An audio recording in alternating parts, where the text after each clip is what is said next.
আসসালামু আলাইকুম বন্ধুরা, আশা করি আপনারা সবাই ভালো আছেন। নতুন আরেকটা ভিডিওতে আপনাদের সবাইকে স্বাগত জানাচ্ছি। আজকে গুরুত্বপূর্ণ কিছু তথ্য জানানোর চেষ্টা করব যারা সৌদি আরবের প্রবাসী রয়েছেন এবং যারা নতুন আসবেন তাদের প্রত্যেকের জন্য অত্যন্ত গুরুত্বপূর্ণ এই বিষয়টি।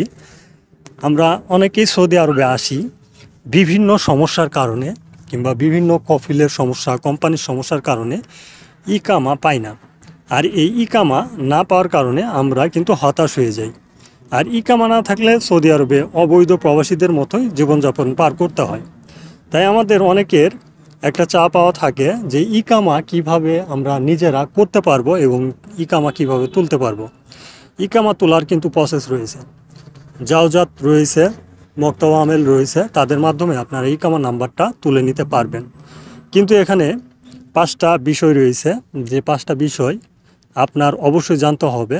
সেই 5টা বিষয় না জানলে আপনি যদি এই 5টা বিষয়ের মধ্যে একটা বিষয়ে পড়ে যান তাহলে কিন্তু আপনি নিজে নিজে ইকামাটা তুলতে পারবেন না। যে কারণগুলোতে ইকামা তুলতে পারবেন না, যে 5টা কারণে ইকামা তুলতে পারবেন না, সেই 5টা কারণ আজকের এই ভিডিওতে আমি এক এক করে এখন জানানোর চেষ্টা করব।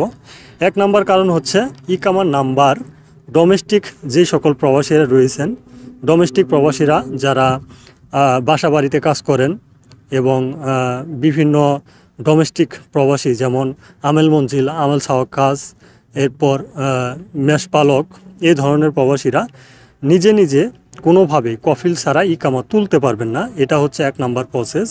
আর দ্বিতীয় নাম্বারটা হচ্ছে আমেল আইডি প্রবাসীরা কফিল যদি 100 রিয়াল সাদ্দাত করে রাখে, মানে কফিল ইকামার টাকাটা পেমেন্ট করে রেখেছে, কিছু অল্প কিছু টাকা পেমেন্ট করে রেখেছে, সেই ক্ষেত্রেও আপনারা ইকামা নাম্বার তুলতে পারবেন না।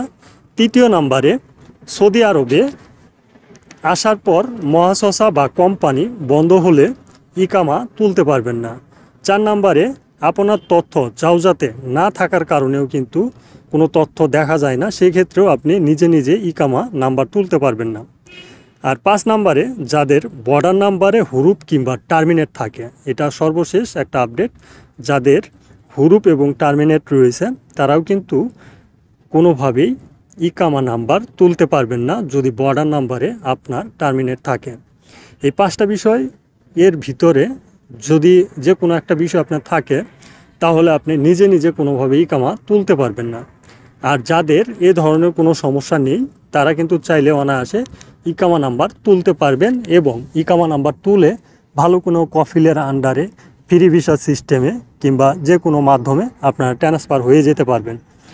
এই ছিল আসলে সর্বশেষ আপডেট। আপনারা যারা নতুন সৌদি আরবে আসছেন, ভিডিওটি তাদের জন্য অত্যন্ত গুরুত্বপূর্ণ। যারা এই ভিডিওটি দেখলেন শেয়ার করে দিবেন অবশ্যই তাদেরকে জানিয়ে দেওয়ার জন্য। ধন্যবাদ সবাইকে। সালামু আলাইকুম।